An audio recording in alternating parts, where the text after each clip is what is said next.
सामाजिक विज्ञान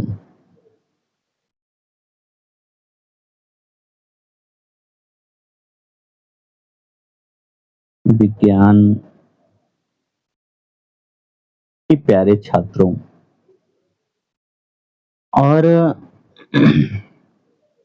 इनके साथ ही कहा जाए तो ये सामाजिक विज्ञान के वे छात्र जो कक्षा 9 और 10 की परीक्षा देने जा रहे हैं तथा इनके साथ-साथ यदि कहा जाए तो इतिहास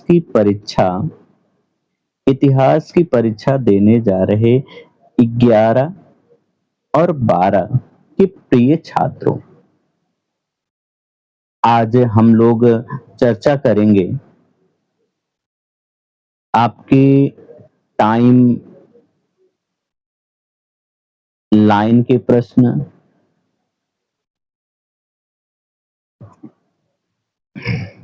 दूसरा कहा जाए तो उन प्रश्नों को यहाँ पढ़ा जाएगा जो आपके त्रैमासिक परीक्षा में आने वाले हैं।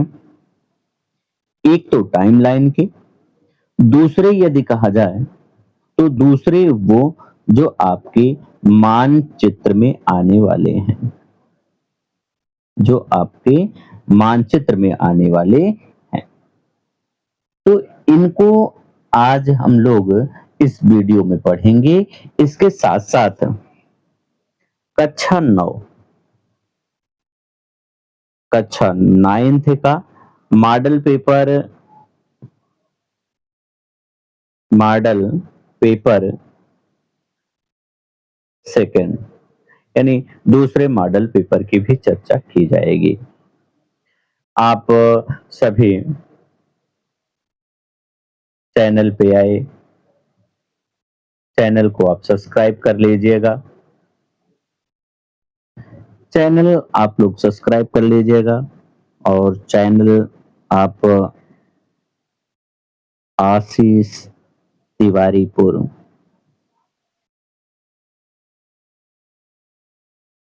आशीष के बाद स्पेस होगा और तिवारीपुर एक साथ होगा। चैनल को सब्सक्राइब कर लीजिए, शेयर कर लीजिए और अपने मित्रों के पास भी भेज दीजिए ताकि उन्हें भी पूर्ण अंक प्राप्त हो सके। आइए प्रारंभ किया जाए। सबसे पहले टाइमलाइन के प्रश्नों को ही देख लिया जाए कि कौन से आपके टाइमलाइन के प्रश्न होंगे आपकी परीक्षा में। यह टाइमलाइन का प्रश्न आपका 10 अंक का होगा। कितने अंक का होगा? तो 10 अंक का होगा, यानी 10 अंक आपको प्राप्त होने वाले हैं। यदि पहला कहा जाए कि पहला प्रश्न आपके टाइमलाइन में क्या हो सकता है, जो एसएसटी का सबसे और इतिहास का सबसे फेमस डेट जो होती है वो डेट है आपकी 1914। कौन सी? 1914। और 1914 में क्या हुआ था ये आप जानते हैं। 1914 दूसरी यदि कहा जाए तो 1918, दोनों क्या हुआ था? तो ये दोनों प्रथम विश्व युद्ध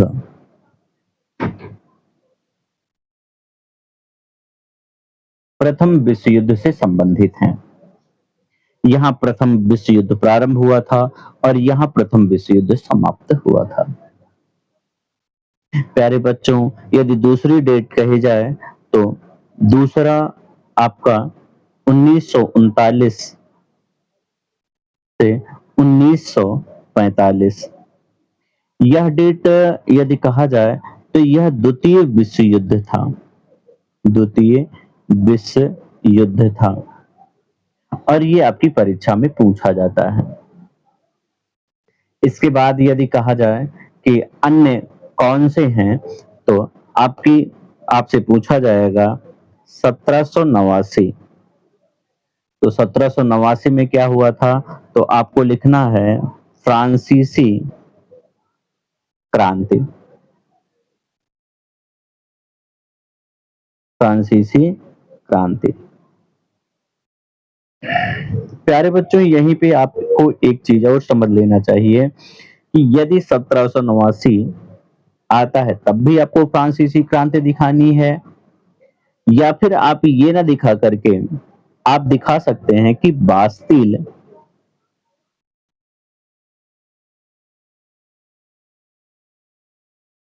जेल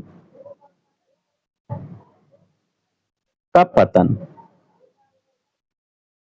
का क्या पतन, ये आप दिखा सकते हैं। इसी में आपसे यदि दूसरे प्रश्न में कहा जाए कि दूसरा प्रश्न आपसे कैसे पूछा जाएगा, जो आपको भ्रमित करने वाला होगा, तो वो होगा 14 जुलाई 14 जुलाई 1789 को क्या हुआ था? तो आप भ्रमित हो जाते हैं कि 14 जुलाई को यही हुआ था या फिर कुछ दूसरा हुआ था।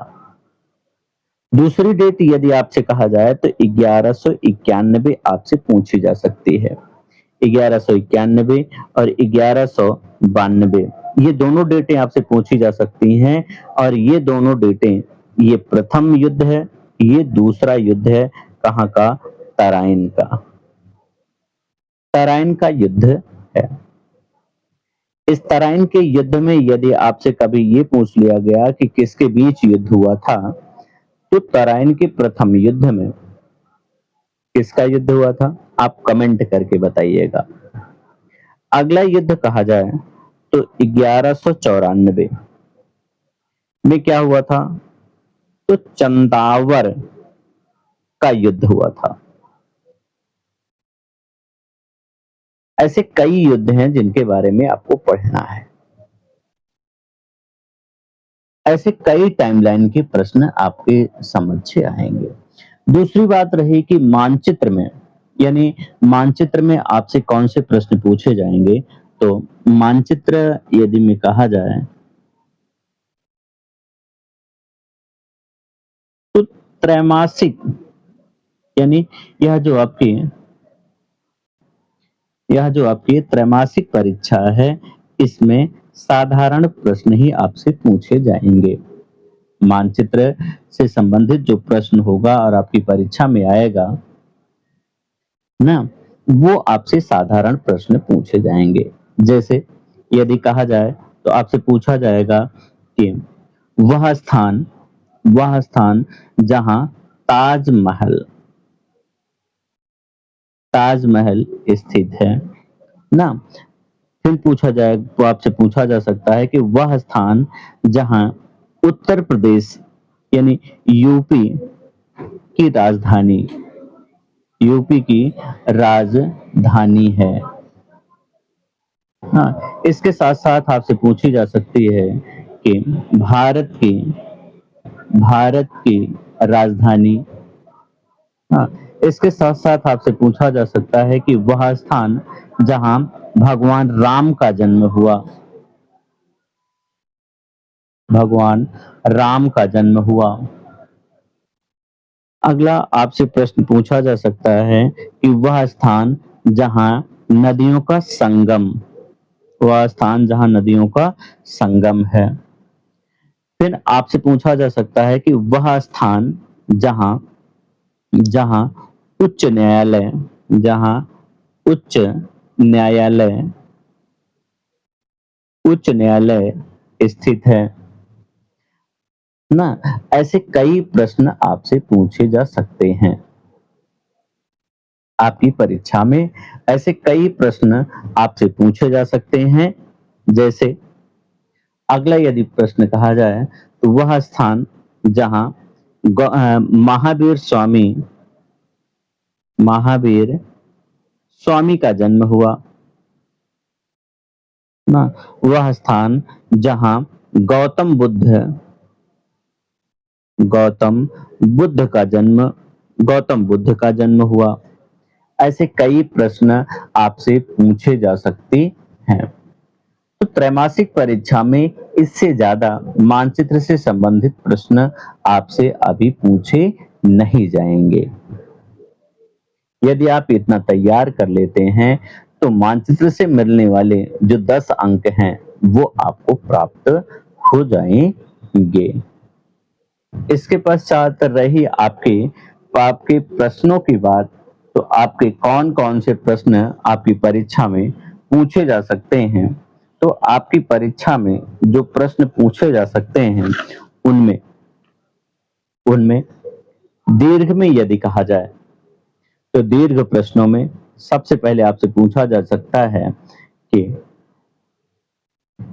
लोकतंत्र के अवगुणों का वर्णन कीजिए। लोकतंत्र के अवगुणों का वर्णन कीजिए। तो लोकतंत्र के अवगुण आप जानते हैं। अवगुण ना, लोकतंत्र के और कौन से दोष हैं, ऐसे कई प्रश्न आपके सामने चर्चा किए गए थे। उन्हीं के आंसर आपको इसमें लिखने हैं। अथवा आपके समक्ष पूछा जा सकता है कि पालमपुर की गैर कृषि क्रिया का वर्णन कीजिए। यानी कौन सी क्रियाएं पालमपुर की ऐसी थी जो गैर कृषि क्रिया के अंतर्गत आती हैं। तो गैर कृषि क्रिया में यदि कहा जाए आपसे, तो आपकी डेयरी, विनिर्माण क्षेत्र, दुकानदारी, ऐसे कई प्रश्न, ऐसे कई चीजें होती हैं जो कृषि से संबंधित नहीं होती हैं। गैर का तात्पर्य ही है कि दूसरा, और किसका? गैर कृषि। कृषि माने खेती, यानी खेती के अलावा जो अन्य कार्य होते हैं। इनके अलावा आपसे प्रश्न पूछा जाएगा कि यूरोपीय समाज कितने वर्गों में था, सविस्तार वर्णन कीजिए। यूरोपीय समाज कितने वर्गों में था, सविस्तार वर्णन कीजिए। यूरोपीय समाज में कौन सा होगा? रूस का। रूस में कौन से थे? तो रूस में आपका है, जिसको आप कहते हो उदारवादी, परिवर्तनवादी और रूढ़िवादी के प्रश्नों का आंसर आपको देना होगा। यानी रूढ़वादी कौन थे ना, रूढ़वादी के साथ साथ परिवर्तनवादी क्या चाहते थे, और परिवर्तनवादियों के साथ साथ जो उदारवादी थे उनका क्या मानना था, इसमें आपको ये दिखाना है। अगला प्रश्न आपसे पूछा जा सकता है कि भारत की स्थिति एवं विस्तार की मुख्य विशेषता का वर्णन कीजिए। यानी भारत की स्थिति एवं विस्तार की विशेषता का वर्णन कीजिए। तो भारत की कितनी, तो ये तो चार प्रश्न आपके पूछे जाएंगे। इन चार प्रश्न यदि कहा जाए, तो आपका पहला यदि प्रश्न कहा जाए तो लोकतंत्र यानी आपकी राजनीति का है। और तीसरा, दूसरा प्रश्न यदि कहा जाए तो पालमपुर से है। पालमपुर का तात्पर्य है कि आपके अर्थशास्त्र से इसे लिया गया है। तीसरा प्रश्न आपके यूरोपीय समाज कितने वर्गों में था, यानी ये आपके इतिहास का प्रश्न है। और भारत की स्थिति एवं विस्तार की मुख्य विशेषता बताइए, यानी ये आपके भूगोल का प्रश्न है। आइए अगला प्रश्न देखा जाए कि आपसे अगला प्रश्न कौन सा पूछा जा सकता है। तो अगले प्रश्न में आपसे लघुत्तरी प्रश्नों को रखा जाएगा, और लघुत्तरी प्रश्नों में पहला प्रश्न आपका है कि विनिर्माण क्षेत्रकों का वर्णन कीजिए। विनिर्माण क्षेत्रकों का वर्णन कीजिए ना।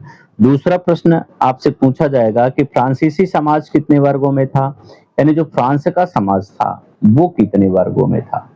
तो फ्रांस का समाज कितने वर्गों में था, आप कमेंट करके आपको बताना है कि फ्रांसीसी समाज कितने वर्गों में था। तो फ्रांसीसी समाज यदि कहा जाए तो तीन वर्गों में आप जानते हैं, जिनको आप पादरी वर्ग, कुलीन वर्ग या अभिजात वर्ग कह लेते हो। और तीसरा वर्ग साधारण वर्ग का था। प्रथम स्टेट, द्वितीय स्टेट और तृतीय स्टेट के नाम से भी जानते हो। अगला यदि प्रश्न कहा जाए तो जनसंख्या वृद्धि के कारणों का उल्लेख कीजिए। यानी ऐसे कौन से कारण हैं जिनके कारण जनसंख्या वृद्धि होती है। तो जनसंख्या वृद्धि में आप अशिक्षा भी लिख सकते हैं ना। कई ऐसे कारण हैं जिनके कारण जनसंख्या होती है। कई बार तो ये कह दिया जाता है कि ईश्वर की देन है, ना, अशिक्षा, गरीबी, ना, प्रदूषित वातावरण, कई ऐसे कारण हैं जिनके कारण जनसंख्या आपकी बढ़ जाती है। अगला यदि प्रश्न कहा जाए तो भारतीय संविधान की उद्देशिका का वर्णन कीजिए। यानी भारतीय संविधान की उद्देशिका क्या थी? उद्देशिका का तात्पर्य है प्रस्तावना से। यानी प्रस्तावना क्या थी? प्रस्तावना में क्या वर्णन किया गया है? उसी प्रस्तावना को उद्देशिका भी कहा गया है। अगला प्रश्न यदि कहा जाए तो दक्षिण अफ्रीकी संविधान की विशेषताओं का वर्णन कीजिए। यानी दक्षिण अफ्रीका संविधान की कौन सी विशेषताएं थी? इसका आपको वर्णन करना है कि दक्षिण अफ्रीकी संविधान की प्रमुख विशेषताएं क्या थी ना। इनके अलावा यदि कहा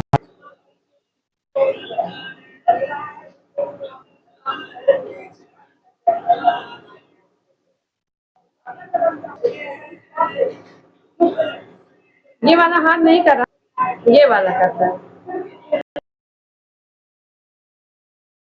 तो दक्षिण अफ्रीकी संविधान के पश्चात जो तीसरा खंड आपका होगा वो अति लघुत्तरी प्रश्नों का होगा। यहाँ आपके चैनल का ये नाम दिया गया है। आप चैनल सब्सक्राइब कर लीजिए, शेयर कर लीजिए और अपने मित्रों को शेयर करना ना भूलें। बेल आइकन दबा लीजिएगा ताकि आपको नोटिफिकेशन मिलता रहे और अगला वीडियो जब भी आपके लिए डाला जाए आपको प्राप्त हो सके। अति लघुत्तरी प्रश्नों में यदि कहा जाए तो आपके लिए जो रखा गया है वो है प्रतीकों के क्या अर्थ थे। यानी प्रतीकों के क्या मायने हैं, इस किसके लिए प्रयोग किया गया था। तो प्रतीकों के क्या मायने हैं, किसके लिए इसका प्रयोग किया गया? तो ये प्रयोग किया गया था उन लोगों के लिए जो पढ़े लिखे नहीं थे, उन्हीं के लिए इसका प्रयोग किया गया था ताकि उन्हें भी वो भी जान सके। दूसरा प्रश्न यदि कहा जाए कि आतंक का राज, आतंक राज कब से कब तक था? यानी जो आतंक का राज था वो कब से कब तक माना जाता है? तो 42 से 43 था। अगला प्रश्न है कि रूसी क्रांति कब हुई थी ना। रूसी क्रांति कब घटित हुई थी? तो ये प्रश्न आपके विकल्प में भी पूछा जा सकता है, आपको विकल्प दिए जा सकते हैं और विकल्पों में से भी आपसे पूछा जा सकता है कि रूसी क्रांति कब हुई थी। अगला प्रश्न है आपका कि फ्रांसीसी क्रांति किसके समय हुई थी? यानी जब फ्रांसीसी क्रांति हुई थी तो उस समय फ्रांस का प्रमुख कौन था? यानी फ्रांस के राजा कौन थे और उनकी पत्नी कौन थी? अगला पांचवा प्रश्न आपका है कि कर्क रेखा भारत के किस राज्य से गुजरती है? जो कर्क रेखा है वह भारत के किस राज्य से होकर के गुजरती है? तो आप जानते हो कि कर्क रेखा भारत के 8 राज्यों से होकर के गुजरती है, जिसके लिए आप जो ट्रिक आपको पता है, ट्रिक आपको याद है, वो है मित्र पर गमछा झार ना। अगला आपका प्रश्न है कि लोकतंत्र की एक परिभाषा लिखिए।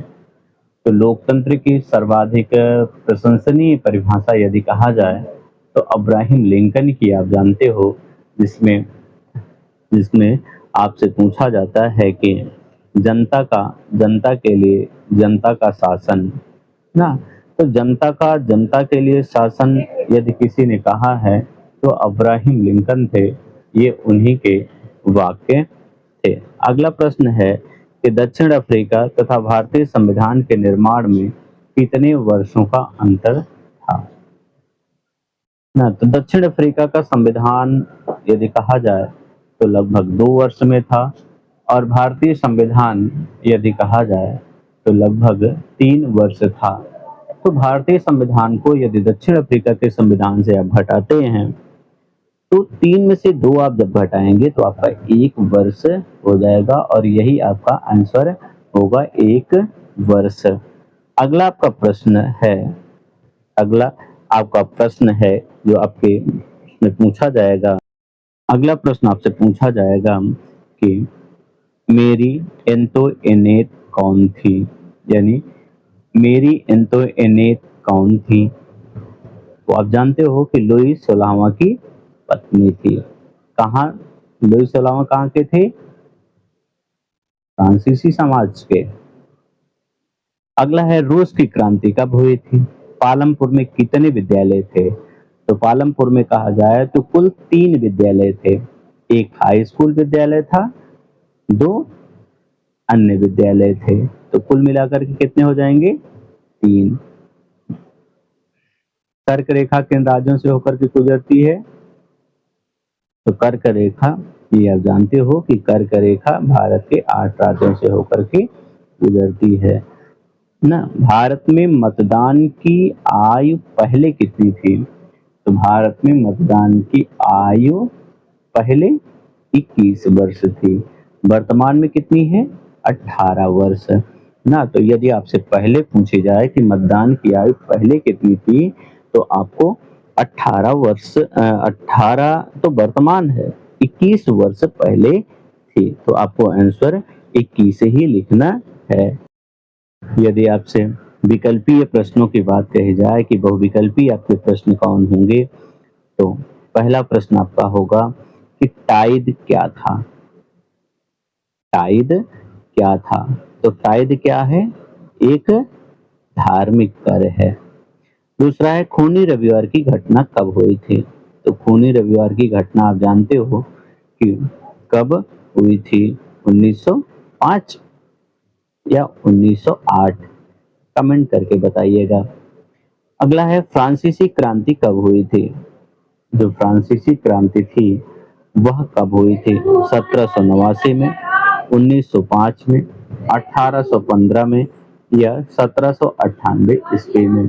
यानी फ्रांसीसी समाज की फ्रांसीसी क्रांति कब हुई थी? तो फ्रांसीसी क्रांति 1789 ईस्वी में हुई थी।